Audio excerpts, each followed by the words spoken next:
नमस्कार, मी अश्विनी मराठी स्पेशल किचनमध्ये मी तुमचे मनापासून स्वागत करते.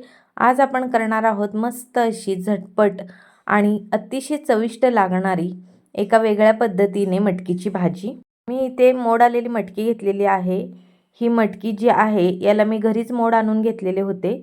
मोड आलेली मटकी ही कशा पद्धतीने भिजवायची आणि कशा पद्धतीने त्याला कमी वेळेत मोड आले जातील याचा व्हिडिओ मी डिटेलमध्ये केलेला आहे. तर त्याची लिंक मी डिस्क्रिप्शनमध्ये देते, ती नक्की पहा. तर इथे मी 1 वाटीभर मोड आलेली मटकी घेतलेली आहे. तर सगळ्यात पहिल्यांदा मी गॅसवरती कढई ठेवलेली आहे. आता कढई गरम झाली की त्यामध्ये ही जी मोड आलेली मटकी आहे ती घालून घ्यायची आहे. तर ही मटकी मी धुतलेली नाही. आता ही पहिल्यांदा आपल्याला भाजून घ्यायची आहे. तेल वगैरे काहीही टाकायचं नाही. कोरडी मटकी आपल्याला छान अशी खरपूस थोडे थोडे डाग येईपर्यंत भाजून घ्यायची आहे. यामुळे काय होईल की मटकीचा जो उग्र वास असतो तो निघून जातो आणि मटकीची चव देखील अधिक वाढली जाते. आणि याची जी थोडी थोडी साले असतात ते देखील पाण्यात धुतल्यानंतर निघून जातात. आणि मेन म्हणजे मटकी ही पटकन शिजली जाते. अशी कोरडी मटकी तेल न घालता आपल्याला कढईमध्ये चांगली भाजून घ्यायची आहे. त्यामुळे काय होते की मटकी ही मऊ पडली जाते आणि मटकीची भाजी पटकन शिजली जाते. मटकीला अजिबात वेळ लागत नाही किंवा मटकीची भाजी शिजण्यासाठी थोडासा जर वेळ लागत असेल किंवा ती कच्ची लागत असेल तर ती लागत नाही. मटकी ही अशी कोरडी तेल न टाकता भाजून घ्यायची आहे. तर आता तुम्हाला दिसत असेल की ही जी मटकी आहे तर याचा आकार थोडासा कमी झालेला आहे. आता मी बोटाने सुद्धा चुरून दाखवते. तर जवळजवळ 70 ते 80% मटकी इथे शिजली गेलेली आहे. म्हणजे आपण कोरडी मटकी भाजल्यामुळे ही मटकी चांगली अशी शिजली गेलेली आहे. आता ती काढून घेऊया. आता यामध्ये साधं पाणी घालून घ्यायचं आहे आणि ही मटकी धुवून घ्यायची. आता ही धुवायची का आहे की याची जी साले असतात ती निघून जातात. त्यामुळे आपण जर भाजी किंवा मटकीचा रस्सा केला तर त्याच्यावरती ही जी साल असते मटकीची ती तरंगली जात नाही. अशी पाण्याने धुतल्यामुळे ती निघून जाते. आता त्यानंतर त्याच कढईमध्ये आपल्याला 2 पळ्या तेल घालून घ्यायचे आहे. मोहरी घालून घेऊया पाव चमचा जिरे घालून घ्यायचे. 10-12 कढीपत्त्याची पाने घालून घ्यायचे.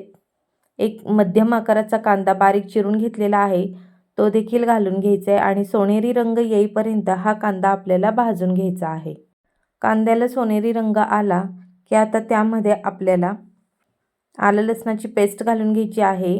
अर्धा चमचा मी इथे आलं लसणाची पेस्ट घातलेली आहे. आलं लसणाची पेस्ट घातल्यावर थोडंसं परतून घेऊया.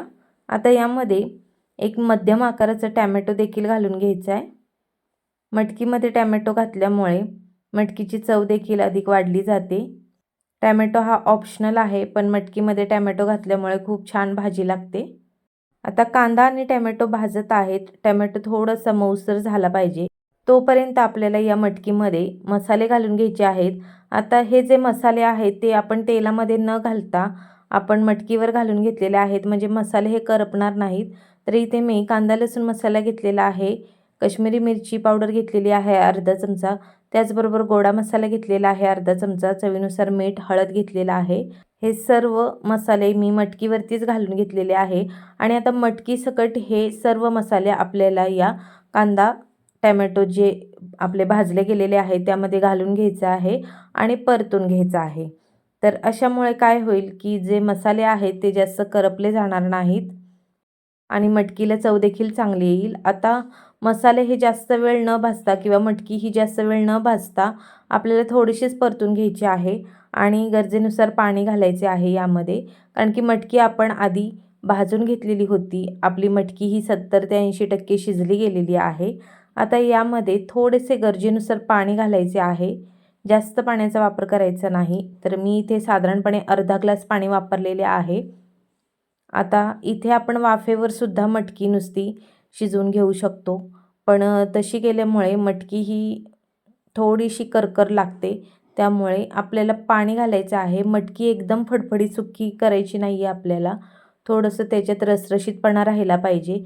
त्यामुळे इथे मी पाण्याचा वापर केलेला आहे. आता मटकी आपली शिजलेली आहे. अगदी 5 ते 6 मिनिटात ही मटकी झाकण ठेवून आपल्याला शिजवून घ्यायची आहे. जास्त वेळ लागत नाही याला. तर मटकी तयार झालेली आहे. यामध्ये शेंगदाण्याचा कूट घालून घेऊया. तरी इथे मी जाडसर शेंगदाण्याचा कूट करून घेतलेला आहे. साधारणपणे पोहे खाण्याचे 2 चमचे मी इथे जाडसर शेंगदाण्याचा कूट घालून घेतला आहे.